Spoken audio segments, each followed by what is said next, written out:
మనం వర్క్షాప్లోకి వెళ్తున్నామండి. ఇప్పుడు జిఎల్ ప్రాసెస్ అంత అయిందండి, ఏఆర్ అయిపోయింది. ఏపీలో ఆటోమేటిక్ పేమెంట్ ప్రోగ్రామ్ చేయాలంటే first discuss to the bank process. Bank accounting process చేసేకే ఇది చేయాలండి, లేకపోతే చేయలేము. అందుకే నేను ఇంకొక షీట్ ఓపెన్ చేశాను, bank accounting process. Fine. So ఇప్పుడు మనం అసలు బ్యాంక్ అకౌంటింగ్ అంటే ఏంటంటే అసలు యాక్చువల్గా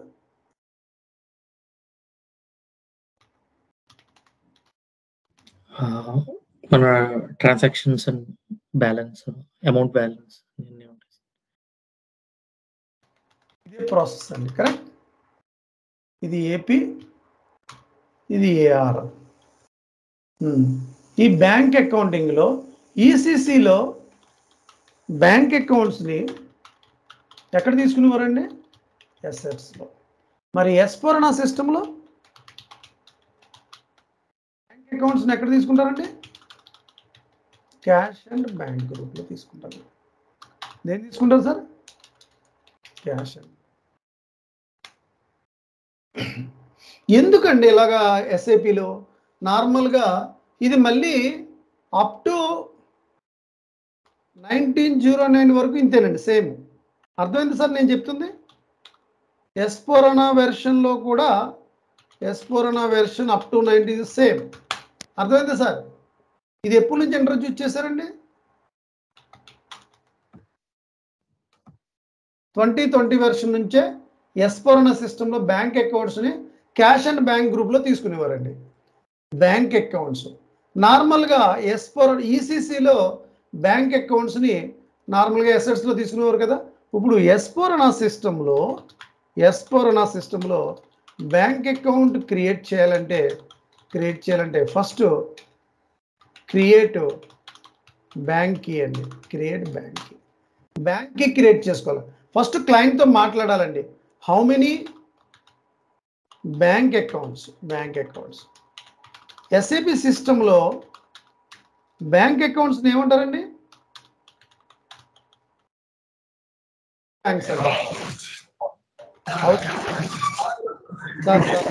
hello bank accounts house bank అంటారు, అదే ఏమంటారండి? మెయిన్ బ్యాంక్ అకౌంట్ అండి. అలా హౌ మెనీ బ్యాంక్ అకౌంట్స్ అని అడగాలండి క్లయింట్ చెబుతాడు. HDFC account, SBI main bank account, HDFC account, తర్వాత ఐసిఐసిఐ బ్యాంక్ అకౌంట్ అలా అడుగుతారండి. ఇప్పుడు ఈ హెచ్డిఎఫ్సి బ్యాంక్ అకౌంట్కి సపోజ్ ఒక ఎగ్జాంపుల్ తీసుకుంటున్నానండి. హెచ్డిఎఫ్సి బ్యాంక్ అకౌంట్కి బ్యాంక్ కీ క్లయింట్ని అడగాలండి. బ్యాంక్ కీ ఏంటండి? సో 9 డిజిట్స్ కంపల్సరీ అండి. బ్యాంక్ కీ అనేది 9 digits compulsory. 7890123445 bank key. Bank name వచ్చి మేబీ చాలా సర్వర్స్లో మరి ఏమన్నా చూడాలి ఒకసారి. బ్యాంక్ నేమ్ వచ్చి యాక్సిస్ బ్యాంక్.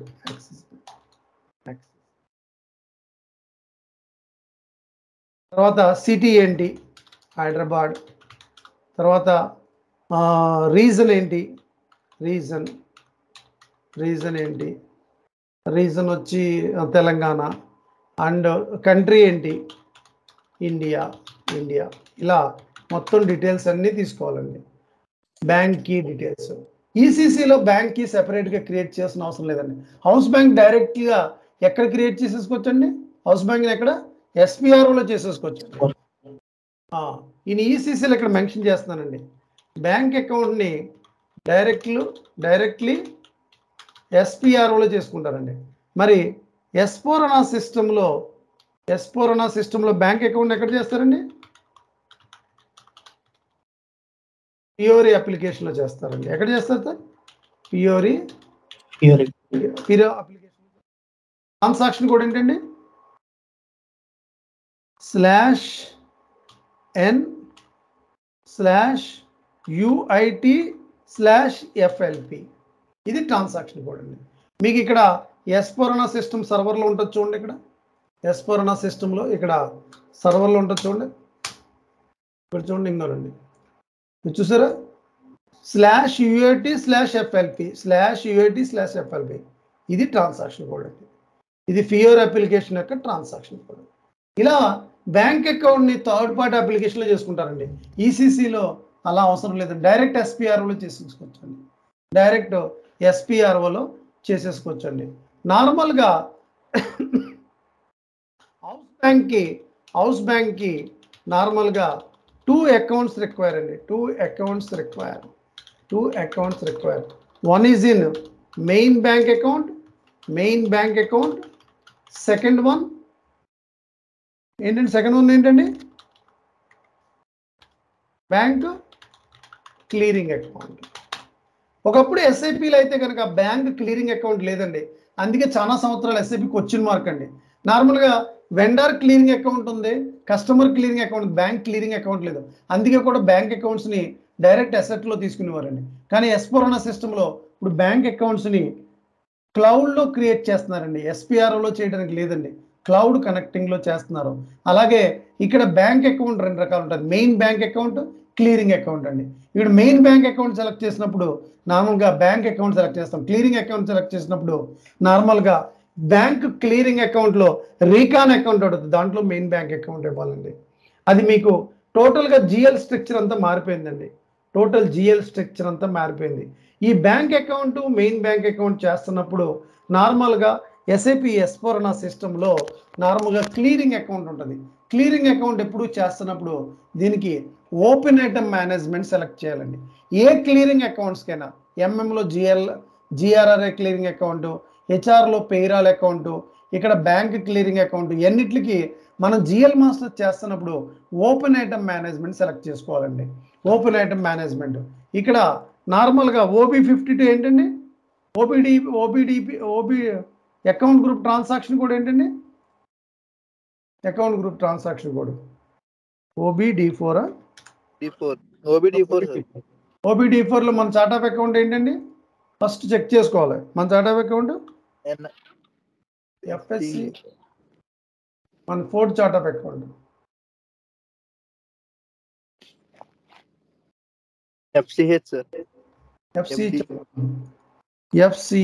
1 సెకండ్. ఇంకా చూసారా ఫోర్త్ చార్ట్ ఆఫ్ అకౌంట్ మనం 5 గ్రూపులు చేసాం చూసారా? క్యాష్ అండ్ బ్యాంక్ గ్రూప్ ఇక్కడ 6,000 ఇది ఈసీసీలో ఉండదండి. ఇది ఈ బ్యాంక్ అకౌంట్స్ అన్ని అసెట్లోకి వెళ్ళిపోతాయి. ఇప్పుడు cash and bank group separate group. అలాగే classify first you need to check to the transaction code, check to the transaction code ఏంటండి? OBD4. క్రియేట్ న్యూ గ్రూప్ అండి. ఇక్కడ రాస్తున్నాను నేను, క్రియేట్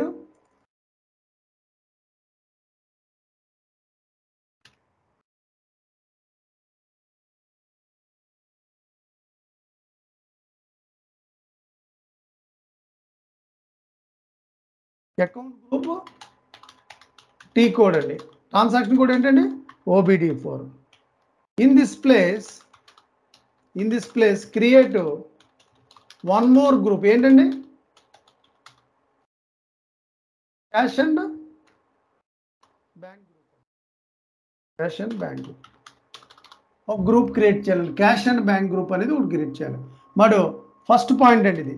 సెకండ్ పాయింట్ వచ్చి ఇంకోటి చెక్ చేయాలండి. ఎక్కడ చెక్ చేయాలి సార్ చెప్పండి సార్? Anybody else? OBC5. ఏంటి సార్ ఇది? Classify GL accounts for document splitting. చూడండి ఇక్కడ ఒకసారి చెక్ చేయండి సర్వర్లో. Go back SPRO system. First ఇక్కడ కూడా చెక్ చేసుకోవాలండి. చాలా చేంజెస్ వచ్చినాయండి. House banks, financial accounting, financial global settings, ledgers ఇక్కడ కాదండి, general ledger accounting, business transactions, document splitting. చూడండి ఇక్కడ classify GL accounts for document splitting. మన చార్ట్ ఆఫ్ అకౌంట్ ఏంటండి? ఫోర్త్ చార్ట్ ఆఫ్ అకౌంట్ కదా, FCH fourth chart of account enter చేస్తున్నానండి. చూడండి ఇక్కడ క్యాష్ అకౌంట్ దగ్గర 6,000. ఇక్కడ క్యాష్ అకౌంట్ చూడండి, ఇది ఈసీసీలో తీసుకోరండి సెపరేట్గా. చూడండి ఇక్కడ క్యాష్ అకౌంట్, ఎందుకంటే సెపరేట్ గ్రూప్ చేసాం కదా. ఇది సెపరేట్ అండి, ఇది క్యాష్ అకౌంట్ సెపరేట్ గ్రూప్. ఇక్కడ మరి సెకండరీ కాస్ట్ ఎలిమెంట్ ఎందుకు తీసుకోలేదండి? అది కంట్రోలింగ్ లో చేయాలి సార్. కంట్రోలింగ్ లోకి వెళ్తుందండి. ఓకేనండి, ఇది ఒక చిన్న ఇంపార్టెంట్ పాయింట్. 6,000 ఇక్కడ క్యాష్ అకౌంట్ అంటే 4,000, ఇది revenue 30,000, expenses 20,000, balance sheet 1,000, balance sheet 1,000. ఏంటి సార్ కేటగిరీ అండి, ఐటమ్ కేటగిరీస్. ఈ తీసుకోలేదనుకోండి స్క్రీను, మీకు జిఎల్ పోస్టింగ్ చేస్తున్నప్పుడు అకౌంట్ ఐటమ్ కేటగిరీ ప్రాబ్లమ్స్ వస్తాయండి. సపోర్ట్లో ఇది ఒక ప్రాబ్లమ్స్ వస్తాయండి, ఎక్కువ రిపీట్ అవుతుందండి సపోర్ట్లో. Item category could not be determine ఉంటుంది అంటే ఈ స్క్రీన్ చేయరండి చాలా మంది. క్యాష్ అండ్ బ్యాంక్ కూడా చేసుకోవాలి, లేకపోతే ఎర్రర్స్ వస్తాయండి. Item category could not be determined, ఇది ఒక చేంజ్ వచ్చిందండి ఎస్ఫోరనా సిస్టంలో. సో ఇక్కడ classify GL accounts for document స్ప్లిట్టింగ్లో one more cash group require. ఇది ఒక ఇంపార్టెంట్ పాయింట్ అండి. ఇలా ఇక్కడ నార్మల్గా మనకి ఈ బ్యాంక్ కి అనేది house bank accounts 2 GL accounts require. Main bank account, bank clearing account. ఇక్కడ తర్వాత account group transaction code OBD4 in this place create one more group cash and bank group. Classify GL accounts document splitting లో one more cash group require. These are all called house bank new concept అండి. ఇది ఇక్కడ bank account ని ఈ transaction code లో చేస్తారు, SPR లో చేయడానికి పాసిబిలిటీ లేదండి. ఇది మేజర్ చేంజ్ వచ్చిందండి SCPకి, ECCకి, ఎస్ఫోరనా సిస్టమ్కి. సో ఇలా మనం చేస్తున్నప్పుడు నార్మల్గా create one house bank account అండి, create one house bank account. బ్యాంక్కి క్రియేట్ చేసాక క్రియేట్ వన్ హౌస్ బ్యాంక్ ఏదైనా కావచ్చండి, యాక్సిస్ బ్యాంక్ కావచ్చు, మీరు ఏదైనా తీసుకోండి. మీకు ఎన్ని బ్యాంక్ అకౌంట్స్ ఉన్నాయి నార్మల్గా 1 లేక 2 అనుకోండి, ఫైన్, మాన్యువల్లీ క్రియేట్ చేసేస్తారు ఈ కన్సల్టెంట్. సెకండ్ వచ్చి HDFC అనుకోండి, ఫైన్. బట్ మోర్ దాన్ ఒక 5 హౌస్ బ్యాంక్స్ ఉన్నాయనుకోండి, 5 హౌస్ బ్యాంక్స్ ఉన్నాయనుకోండి, అప్పుడు కంపల్సరీ ఏంటండి, మోర్ దాన్ 3, 4 or 5 ఉన్నా కూడా కంపల్సరీ ఏముంటుందండి, house bank template, master data template. మరి హౌస్ బ్యాంక్ మనకి జిఎల్ మాస్టర్ డేటా గురించి నేర్చుకున్నారు, కస్టమర్స్ నేర్చుకున్నారు, వెండర్స్ నేర్చుకున్నారు. This is the 4th master data in the SAP S4HANA system or EC system. Suppose ఇప్పుడు మనకు మాస్టర్ డేటా ఎలా ఉంటుంది, సో మాస్టర్ డేటా టెంప్లెట్ అనేది SAP FACO documents project folder master data house banks అండి. మీకు మోర్ దాన్ మినిమం 3, 4 ఉన్నా 3 ఉన్నా కూడా మాస్టర్ డేటా టెంప్లెట్ చేసుకోవచ్చు. 1 or 2 అయితే ఫైన్, బట్ మోర్ దాన్ 3 ఉన్నా కూడా మనకి మాస్టర్ డేటా కాన్సెప్ట్. ఇది ఏ ప్రాజెక్ట్కి వెళ్ళినా కామన్ అండి. ఇది మాస్టర్ డేటా టెంప్లెట్ అనేది మనకి ఎన్ని ఉంటాయి అనేది ఇంకోనండి క్లియర్గా ఇక్కడ చూడండి. Bank account, bank master data, address, city, ఇక్కడ కంట్రోల్ డేటా అవసరం లేదండి. బట్ EDI ద్వారా ఇదే పార్ట్నర్ ప్రొఫైల్స్, కమ్యూనికేషన్ డేటా చూడండి. ఈ డేటాని క్లయింట్కి ఇస్తారు. ఒకసారి మీరు చెప్పాలి క్లయింట్కి, ఇది ఎవరైతే బ్యాంక్ యూజర్స్ ఉంటారో వాళ్ళు వస్తారు మీటింగ్కి, వాళ్ళకి ఇది ఇచ్చేస్తాం. వాళ్ళు ఇచ్చినప్పుడు మీకు ఇక్కడ క్లయింట్కి మాట్లాడాలి. ఏం చెప్పండి ఒకసారి. ఇది ఫీల్డ్ నేమ్, ట్యాబ్స్ జనరల్, ఇక్కడ డిస్క్రిప్షన్, ఇక్కడ లెంగ్త్ ఆఫ్ ద క్యారెక్టర్స్, ఇక్కడ చూడండి length of the characters, required optional, example. ఇది ఒక house bank master data example అండి. ఇది బ్యాంక్ పేరు సబ్ అండి. ఇది సబ్ అంటే బెహ్రెయిన్లో ఈ బ్యాంక్ ఉందండి, సబ్ బ్యాంక్ అంటారు. మిడిల్ ఈస్ట్ కంట్రీలో ఒక మాస్టర్ డేటా అండి ఇది. So the colours tabs has to be process applicable. తీసేయండి, ఎన్ని అవసరం లేదండి. సో ఇది క్లయింట్కి ఇస్తారు. సో నాకు ఒకసారి ఎక్స్ప్లెయిన్ చేయాలి. ఒక ప్రాజెక్ట్ డెమాన్స్ట్రేషన్ ఎలా ఇస్తారు. ఒక బ్యాంక్ యూజర్స్ 2 ఉన్నారండి, మేబీ GL ఒక 2, AR AP అనుకోండి. బ్యాంక్ యూజర్స్ 2 వచ్చారు, వాళ్ళకి టెంప్లెట్ ఇచ్చేస్తారు. క్లయింట్ అడుగుతాడు what is the field name, ఇదేంటండి ఇదేంటిది. క్లయింట్ అడిగితే ఏం చెప్తారు ఇది సార్? Street related. చెప్పండి. కిరణ్ స్ట్రీట్ కి సంబంధించిన ఫీల్డ్ సార్. ఫీల్డ్ నేమ్ అంటే హౌస్ బ్యాంక్ అంటే HBKID, బ్యాంక్ కంట్రీ అంటే హౌస్ బ్యాంక్ అంటే అదంతా కస్టమర్ సంబంధించిన డీటెయిల్స్. ఫీల్డ్స్ అంటే ఏంటండి? ఫీల్డ్స్ అంటే ఏంటి? ఫీల్డ్ అంటే అసలు టేబుల్ అంటే ఏంటి? టేబుల్ అంటే ఏంటి? Technical name. Set of fields sir. Set of fields. ప్రతి కన్ఫిగరేషన్ టేబుల్ ఫీల్డ్స్ లెవెల్లో సేవ్ అవుతుందండి, కరెక్ట్? అవును సార్. Yes, sir. ఎస్ఏపిలో ప్రతి కన్ఫిగరేషన్ పాయింట్ టేబుల్ ఫీల్డ్ లో సేవ్ అవుతుందండి. టేబుల్ ట్రాన్సాక్షన్ కూడా ఏంటండి? SC16. SC11. ఫైన్. ఒక టేబుల్ పేరు చెప్పండి. టేబుల్ పేరు BURKS. PSEG ఏంటండి ఇది? బీసెక్ table. Accounting finance related table. ఫైనాన్సే కదా మీరు నేర్చుకున్నప్పుడు, ఫైనాన్స్ రిలేటెడ్ టేబులే చెప్పాలి. Accounting document segment. ఇది టేబుల్. ఈ టేబుల్ అండర్లో ఈ ఫీల్డ్స్ ఉంటాయి. ఇది అందరూ నేర్చుకోవాలి, ఎందుకంటే మీరు ఇంప్లిమెంటేషన్ ప్రాజెక్ట్లో మీరు ఒక డాక్యుమెంట్స్ ప్రిపేర్ చేయాలి. చెప్పాను కదా, ఏంటంటే డాక్యుమెంట్ అది ఫంక్షనల్ స్పెక్ డాక్యుమెంట్. ఏంటంటే అది ఫంక్షనల్ స్పెసిఫికేషన్ డాక్యుమెంట్ అండి. ఆ డాక్యుమెంట్ ప్రిపేర్ చేసినప్పుడు ఒక టేబుల్ అండర్లో ఫీల్డ్స్ ఉంటాయి. ఇంకోండి, ఈ యొక్క టేబుల్లో ఈ ఫీల్డ్స్ ఉన్నాయి చూడండి. ఇక్కడ కంపెనీ కోడ్ అంటే బుకార్స్ అంటారు, ఇది ఫీల్డ్ అండి. ఇలా ప్రతి టేబుల్కి మోర్ దాన్ 200, 300, 400 ప్లస్ ఫీల్డ్స్ ఉంటాయండి. ఇది ఎవరు డెవలప్ చేశారండి? ఇది ఎవరు డెవలప్ చేశారు? అభిషేక్ గారు ఎవరు డెవలప్ చేశారు? ఇది చెప్పాలి. SAP వాళ్ళు డెవలప్ చేశారు దీన్ని. ఈ టేబుల్స్ అన్ని మనం క్రియేట్ చేయమండి. స్టాండర్డ్ ప్రతి సర్వర్ లో FIకి, MMకి, SDకి ప్రతి మాడ్యూల్కి టేబుల్స్ ఫీల్డ్స్ ఉంటాయండి. ప్రతి సర్వర్లో GL, AP, AR, ఎసెట్ అలా ప్రతి కంటెంట్ ఉంటుంది కదా. GLకి ఒక ప్రోగ్రామ్ ఉంటుంది, GL మాస్టర్కి. కస్టమర్కి ఒక ప్రోగ్రామ్ ఉంటుంది, వెండర్కి ఒక ప్రోగ్రామ్ ఉంటుంది, అలాగే హౌస్ బ్యాంక్ ఒక ప్రోగ్రామ్ ఉంటుంది. ఆ ప్రోగ్రామ్తోనే ఈ బ్యాంక్ రిలేటెడ్ డేటా అంతా రన్ అవుతూ ఉంటుంది. ఆ ప్రోగ్రామ్ అండర్లో ఈ టేబుల్స్, ఈ ఫీల్డ్స్ ఉంటాయండి. బ్యాంక్ మాస్టర్ డేటాకు ఒక టేబుల్ ఉంటుంది. మీకు టేబుల్ ఫీల్డ్స్ కూడా ఇచ్చాను ఒక డాక్యుమెంట్ అండి, డెస్క్టాప్ మీద పెట్టుకోండి. బ్యాంక్ రిలేటెడ్ టేబుల్ కొట్టండి, SC11లోకి వెళ్ళి ఉండే ఆ టేబుల్ అండర్లో ఫీల్డ్స్ ఉంటాయి. ఈ టేబుల్ అండర్ ఫీల్డ్స్తోనే ఏదైనా బ్యాంక్ రిపోర్ట్ కావాలంటే ఈ టేబుల్ అండర్ ఫీల్డ్స్తోనే. ఇది GL table, BSEC table, BKPF table. ఒక ఇంపార్టెంట్ టేబుల్ చేంజ్ అయిందండి. ఏంటంటే SAPలో చెప్పండి, GLలో అకడాక్ టేబుల్ సార్. టేబుల్ అకడాక్ అంటే యూనివర్సల్ జనరల్ ఎంట్రీ టేబుల్. చూడండి ఇక్కడ యూనివర్సల్. GLలో ఇది మెయిన్ టేబుల్ అండి. 2 టేబుల్స్ని తీసేసి ఒక టేబుల్ మెర్జర్ చేశారు. దీన్ని అకడాక్ టేబుల్ అంటారు, యూనివర్సల్ జనరల్ ఎంట్రీ టేబుల్. ఇలా ప్రతి GLకి కొన్ని టేబుల్స్ ఉంటాయి. మీరు ఏ టేబుల్స్ని గుర్తుంచుకోవాల్సిన అవసరం లేదు, మగప్ చేయవలసిన అవసరం లేదు. టేబుల్స్ ట్రాన్సాక్షన్ కోడ్స్ ఎవరు గుర్తుంచుకోగలరు. నేను ట్రాన్సాక్షన్ కోడ్లు అన్నీ మెన్షన్ చేస్తున్నాను. టేబుల్స్కి డాక్యుమెంట్ ఒకటి ఇచ్చాను, 2 పేజీల డాక్యుమెంట్, అన్ని డెస్క్టాప్ మీద పెట్టుకుంటారు. ఏ టేబుల్ కావాలన్నా అక్కడికి వెళ్ళి డాక్యుమెంట్లో రెఫర్ చేస్తారు.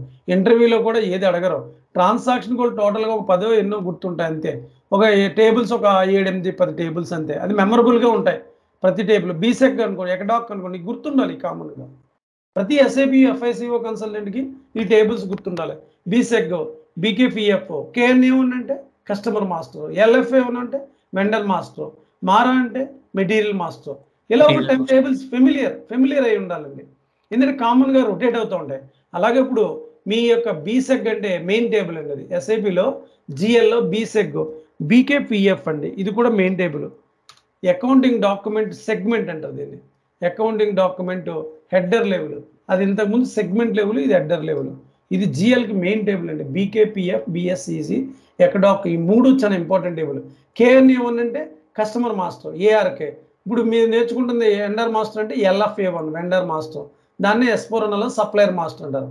అలా ప్రతి టేబుల్ అండర్ ఫీల్డ్స్ ఉంటాయండి. SAPలో ప్రతి GL కొన్ని టేబుల్స్, ARK అలా మోర్ దాన్ 200, 300 ప్లస్ టేబుల్స్ ఉన్నాయండి. ఏది గుర్తుంచుకోవాల్సిన అవసరం ఏమీ లేదు, అన్నీ కూడా డాక్యుమెంట్లో ఉంటాయి, రెఫర్ చేసుకోవటమే. సో ఇలా ప్రతి ప్రోగ్రామ్ రిపోర్ట్ కూడా GL కానీ హౌస్ బ్యాంక్ కానీ ఏదైనా రిపోర్టు టేబుల్ ఫీల్డ్స్తోనే రన్ అవుతాయి. ఇప్పుడు SAPలో స్టాండర్డ్ టేబుల్స్ ప్రొవైడ్ చేశారు. అవి కూడా మన రిపోర్ట్కి కావాల్సిన దానికి సూట్ కాకపోతే ఎవాపర్ ఏం చేస్తారండి, న్యూ టేబుల్ క్రియేట్ చేస్తారు. దాన్ని ఏమంటారు, కస్టమ్ టేబుల్ అంటారు. ఎవాపర్ ఇక్కడ క్రియేట్ చేస్తాడండి న్యూ టేబుల్ని. ఇక్కడ ఇంకోనండి ఎస్సీ లెవెల్లో ఇక్కడ జెడ్ అనే పేరుతో క్రియేట్ చేస్తాడు. Z maybe HB8 house bank table అని క్రియేట్ చేస్తాడు. సాధారణంగా ఇది ఎవరికి యాక్సెస్ ఉండదు, ఓన్లీ అబాపర్కే యాక్సెస్ ఉంటుందండి. ఎవరికి యాక్సెస్ ఉండదు, ఇది అబాపర్కే యాక్సెస్ ఉంటుంది. ఎవరో క్రియేట్ చేయడానికి అథారిటీ ఉండదండి. ABAPer will create the new tables. దీన్నే మరి ఒక రిపోర్టు మనకి కావాలి, అప్పుడు న్యూ రిపోర్ట్ క్రియేట్ చేయాలి. అబాపర్ ఎక్కడ చేస్తాడండి? SE38లో చేస్తాడండి. ABAPer will create new reports. దీన్ని ఏమంటారండి? కస్టమ్ రిపోర్ట్స్ అంటారు. Z reports are custom reports.